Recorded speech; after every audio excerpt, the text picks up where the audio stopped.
All right, it's December 24th, 2024, Christmas Eve. Had a really good day at the gym today. I mean, it was epic. It was back day, and I've struggled with back and shoulders quite a bit. I don't really have a good muscle-mind connection when I'm working out back and shoulders. To some degree, chest I do. Absolutely on arm days. Like I can feel when I isolate the bicep, the tricep, and the movements. They're good. They're crisp. They feel good. I can put weight on it. Same thing with legs. Talking about the quad, hamstring, the calves. It's all perfect.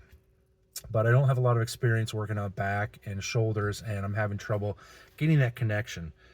Today, the first exercise we did was barbell rows, which I mean I did, and we put some decent weight on it, but it just felt like I was moving weight. It didn't really have, like, I couldn't feel the part of the back that was really working. But holy cow, that changed when we went on to the hammer strength lat iso pull down. So it's just a machine to reach up, you pull down.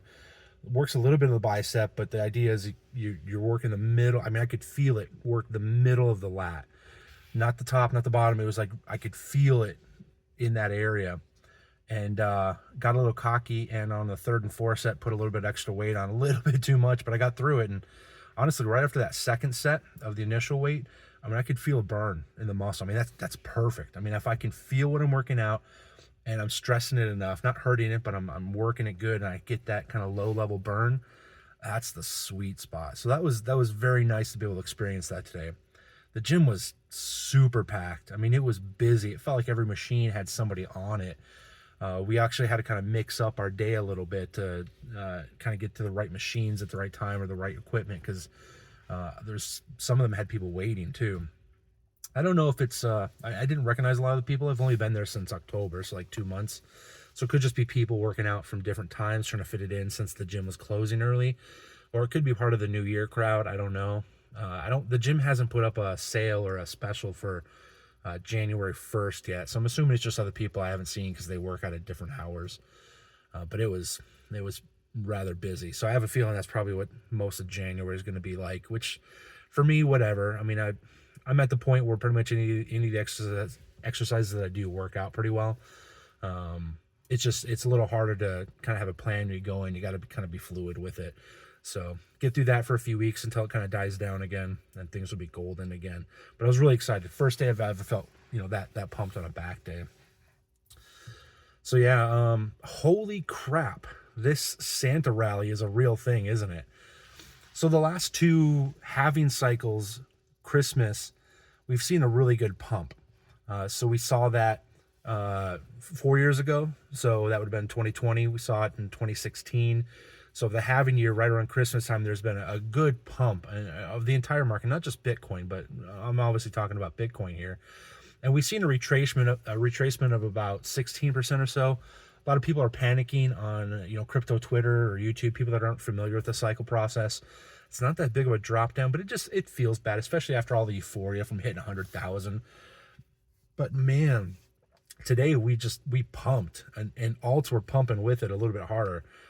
So there's a chart out there floating kind of showing what the last two Santa rallies did, kind of what the expectations are of what happened today and kind of the next few days.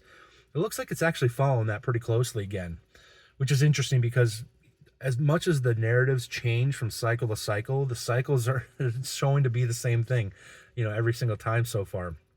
Now, obviously, everybody says, not financial advice. It doesn't mean it's going to happen again. Past performance, whatever. It's happening the same way it has through the history of the entire, asset class.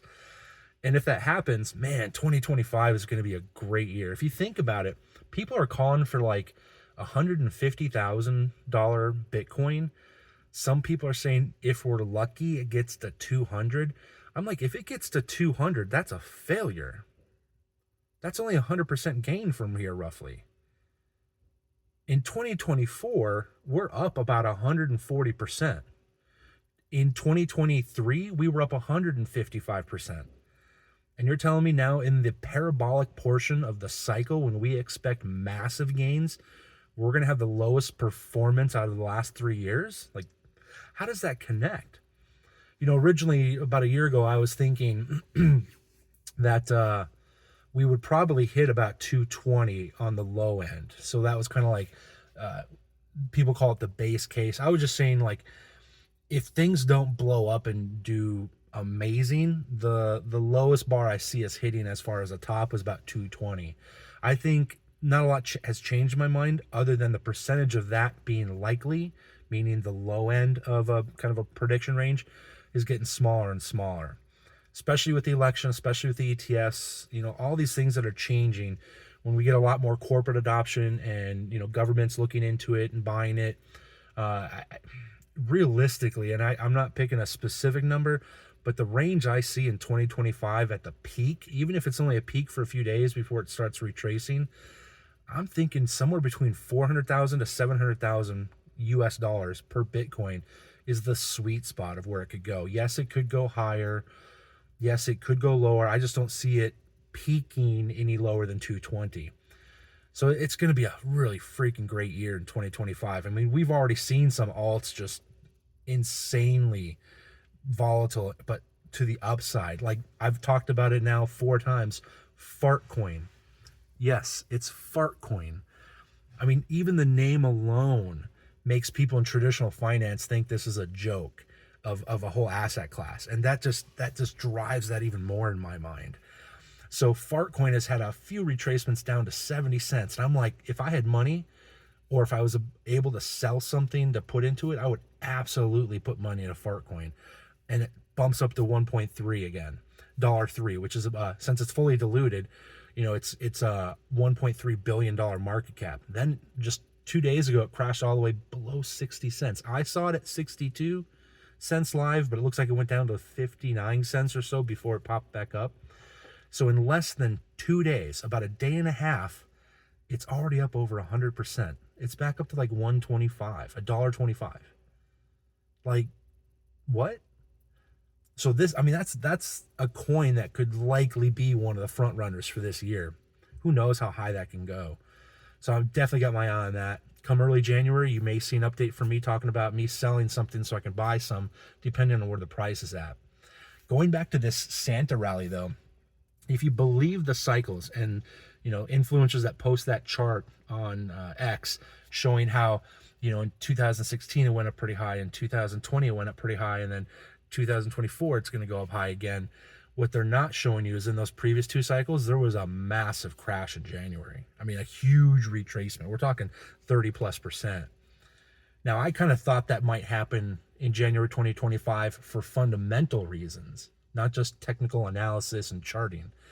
We have a global liquidity shortage that things have been spiking up. And if you believe this, like 10 to 12 week lead time on global M2, the money supply in the world, the easy money where things eventually roll into assets like the crypto markets, you would expect in mid-January there to be a big drop. Maybe that drop happened a little sooner than before. Maybe this is a real super cycle and things are kind of accelerated and things are moving quicker.